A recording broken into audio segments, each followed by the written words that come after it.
Hi guys, so this is a quick pop-in about professional liability insurance. So 3 types of insurance you're going to want to consider when opening your private practice are: 1, malpractice, for sure. This is for if a client ever sues you for negligence, for malpractice, that you did something wrong, for abandonment, for anything, right? This is what malpractice will cover, is that legal piece of it. Be sure to look into whatever practice you are thinking about purchasing to make sure that there is coverage for HIPAA, how much coverage is given.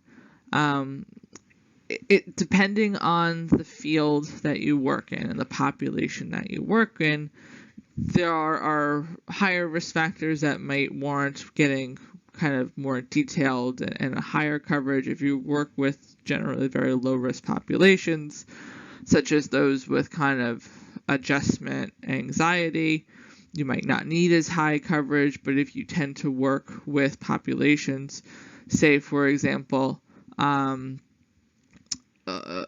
chronic mental and medical health, anger, substance, domestic violence, custody cases, right? Those things tend to have more kind of legal pieces within just their treatment. Not to say that they're more likely to sue you, but that there are more kind of opportunities for lawyers to be involved in those cases. So you might want to invest in some higher protection for those populations. Your insurance company that you're kind of interviewing will ask you questions such as, do you work with adoption and fostering kind of policies? Do you work with animals as a part of your assistance? Do you have a lot of student interns in your practice, or managing other people? Those are all things that could potentially increase your professional liability rate. So things to keep in mind. And again, every policy is different, so it's important to go through what works for you. I have a basic policy through the NASW affiliate. They used to call them NASW like risk management or protection. I think now it's called Profera. I'll link it below so you can see what I use, but ask peers, ask colleagues what they use, especially if you're in a different field than social work. There might be something that is a bit more coverage for your particular kind of license and population, but having malpractice in general is going to be very important. The other thing that you're going to want is cyber insurance, especially if you were doing telehealth. Now, this helps protect you if there's ever a breach due to an electronic thing, such as if your computer gets hacked or stolen. That is what that protects. So malpractice is protecting anything that you have done, right? Cyber is protecting kind of like the client record, so to speak. So that is also something to consider. The third one is general liability. So if you have a brick and mortar office, you are going to want general liability for things like slip and falls, right? If someone comes to your office, it's snowy, and they slip on the ice out front, that is what general liability would cover. If you have a telehealth only practice, you might not need it. If you have a hybrid practice, I would definitely have it. If you're having people come to your home, right, or you're going to their home, I would definitely have it. The only place where I would maybe contemplate not having it would be is if you are purely telehealth, you never have clients come to you, you never go to them. That's maybe the only time I would consider it, but look at the policy, see what it covers. It might be worth it to have it. From my experience, all 3 of these policies are not very expensive at all. I actually just renewed mine this week, and I paid $212 for the year, right? So even if I added extra coverage to it, I mean, we're looking at well under $500 for peace of mind.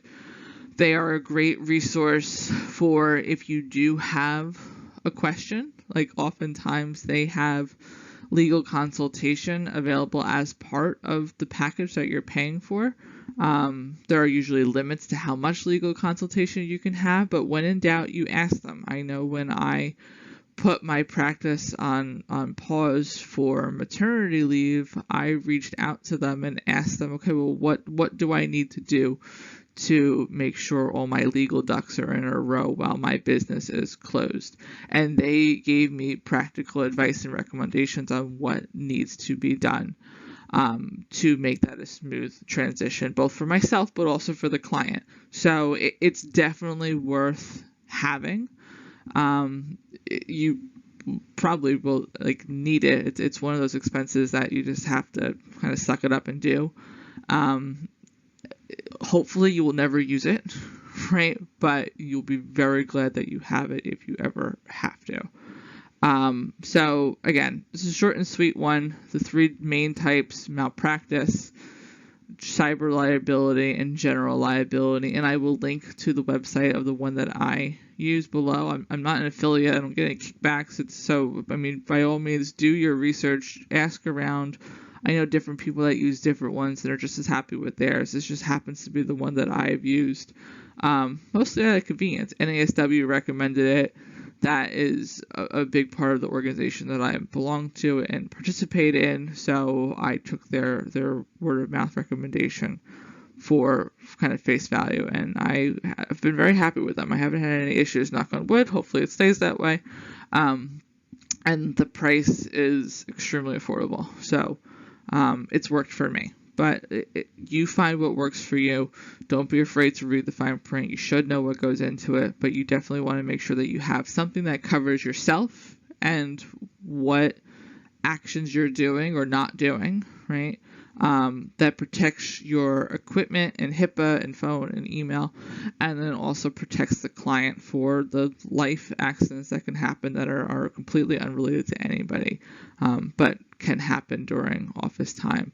The other thing you might want to consider that I don't actually have on this slide, but it's a little different than professional liability insurance, but something that might be helpful from you from a personal standpoint. Now, for many of us in private practice, that means that from a health insurance perspective, we either have to pay privately or we are kind of relying on a spouse, significant other, family member for that insurance piece. You might want to look into some type of disability insurance. Now, this is different than your professional liability insurance. This is purely for if you are taking some time off. If, God forbid, a medical emergency happens to you and you are out of work for X amount of time, things like Aflac might be something to look into to give you that extra coverage, because there's a good chance that you are not going to be compensated by the state in any way because you are a self-employed individual. Every state is different. Please look into it for your state. But I know for myself, when I went on maternity leave, because I was in private practice and X amount of time outside of contributing to an agency kind of disability fund, that I was not eligible to cash in on that, even though I had paid into it for years working at the agency.